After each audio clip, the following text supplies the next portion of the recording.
को बड़ा किया है। उसके शब्द छुरे की तरह बर्ट के दिल में चुभ रहे थे, पर उसने फिर भी हार नहीं मानी। उसने रस्सी को अपनी गर्दन में फंसा लिया, ये दिखाने के लिए कि वो भी जोई के साथ मिलकर मेहनत करेगा। लेकिन जोई फिर भी अपनी जगह से नहीं हिला और जमींदार लगातार उनका मजाक उड़ाता रहा। लेकिन पिता ने बार के बाहर से उसे धीरे से समझाया। बट मजबूरी में बर्ट को चाबुक उठाना पड़ा और उसने जोई को हल्का सा मारा। अचानक हुए इस डर और दर्द की वजह से जोई तेजी से आगे भागा, जिससे बर्ट संतुलन खोकर जमीन पर गिर गया। जोई ने बर्ट को कई मीटर तक घसीटा, जबकि जमींदार अभी भी खड़ा होकर हंस रहा था।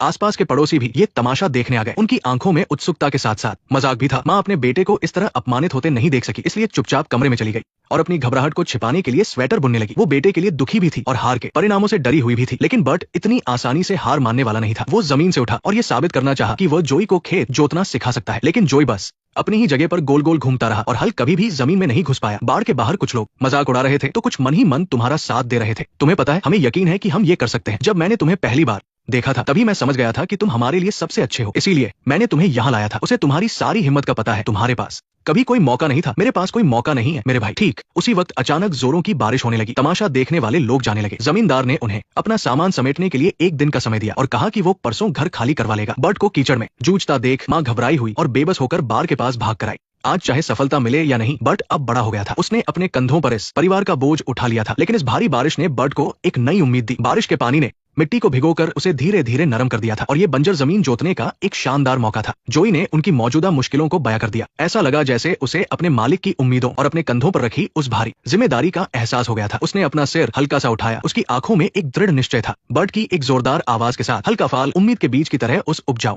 मिट्टी में गहराई तक धंस गया। बारिश ने उनके शरीर को भिगो दिया था, लेकिन उनके अंदर की आग को बुझा नहीं पाई। वे दोनों मानो इस जमीन के साथ एक हो गए थे। जमीन के हर हिस्से में उनका पसीना और उनके सपने रचेब से थे। लेकिन ठीक उसी वक्त एक बहुत बड़ा पत्थर अचानक रास्ते में आ गया। बर्ट ने